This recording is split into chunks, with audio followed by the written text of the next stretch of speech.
Sunod, pangutahan ako, sir. Okay. Kining sa hinisisize Mhm. na nagbasol ang Ginoo, naghimo ni ang tao. Okay. Okay. So kanang Genesis 6, versikulo 6 man na ang imong gignon. Okay, akong basaw na. Og nakita ni Jehova ang pagkadautan sa tao sa yuta, dako og nga ang tanan pagpamalandong sa hunahuna sa iyang kasing-kasing lunlon nga kadautan lamang gihapon. Versikulo 6, og kini nakapabasol kang ni Jehova. Okay, ngayon siya nga, gibuha, okay, gini nakapabasol kang Jehova, nga gibuhat niya ang tao sa yuta, og nakapasubo kini kaniya sa iyang kasing-kasing. Okay? So, unsa may sulbad ani? Kay kumingog kag nakapabasol, unya mudagang kas Malakias Kapitulo 3, nga ang Dios walay pagkausab, tanan tawo nga nagbasol igsuon, nausab na siya gikan sa permero niyang desisyon. Kay kung wala pa masayop iyang permirong desisyon, dili siya magbasol.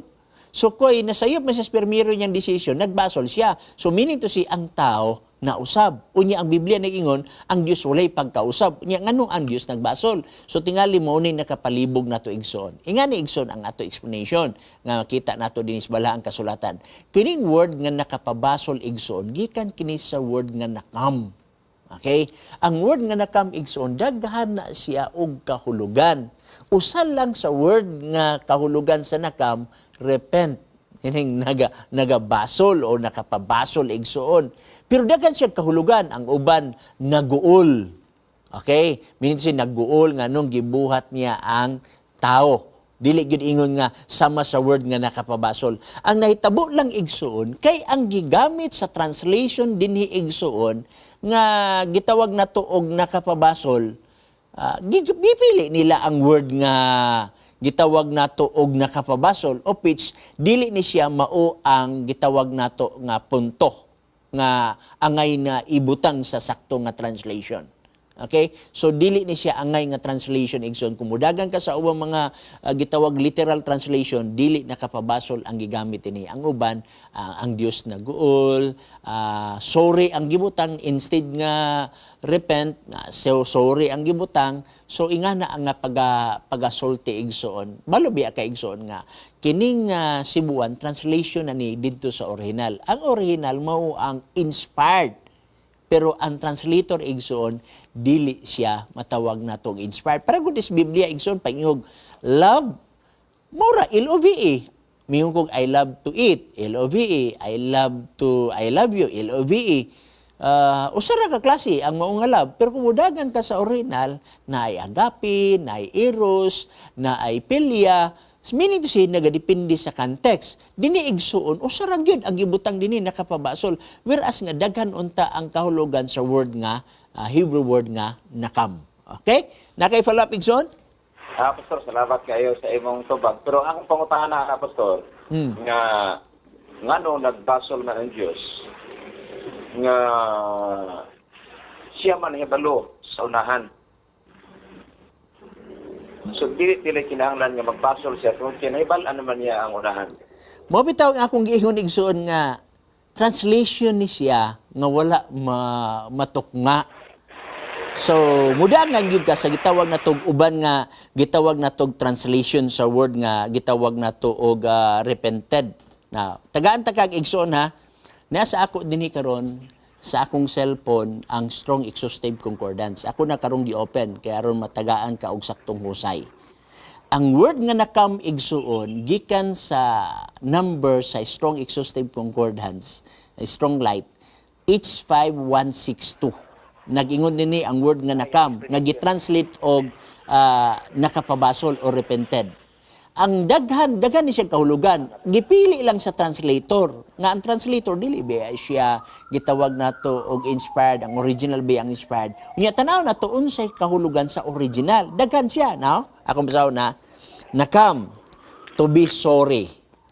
Lahi ba ng word nga to be sorry og repented igsuon. Nangingon din sa uban God repented. Nya sorry ang gibutan din.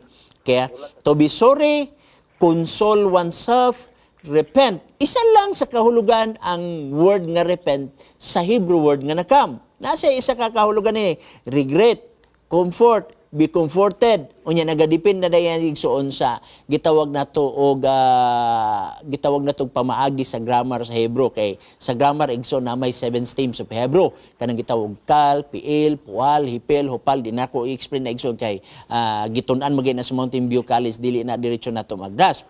Pero kung nakabutang sa gitawag natog nipal nga gitawag nato og grammar igsoon gang but pasabot na to be sorry. Okay? Be moved to pity, meaning naluoy. So kung ako'y translator igsoon, gamiton akong uban translation din dili ang word nga repent, kay usara man na sa kahulugan dire, kung ako'y translator, akong gamiton igsoon, kaning gitawag na to og to be sorry, moved to pity. So meaning to say, og og kini naluoy ang Dios.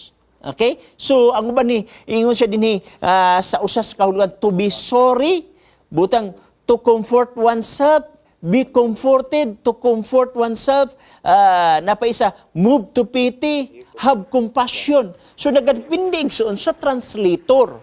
Ang nahitabo nga ang translator dire, ang iyang gigamit ang word nga repented or nakapabasol. So, kung ang uban translator mo gamit ani, kini, ang uban mo gamit lang to be sorry. Ang uban mo gamit nining be moved to pity. Naluoy ang Dios sa tao nga nahimo niya tungod kay nisulod ang daghang sala. Naluoy ang Dios. Kanang word nga naluoy ang Dios dili man ingon nagbasol.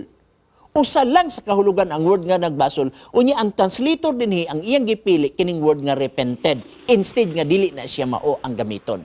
Remember, ang translator, dili siya inspired, ang inspired mao ang original. Muna nga, kung natay problema sa Biblia, balik ta sa original. So, mula ni ako ikasulti sa imo igsoon, gikan sa Hebrew nga pinulungan.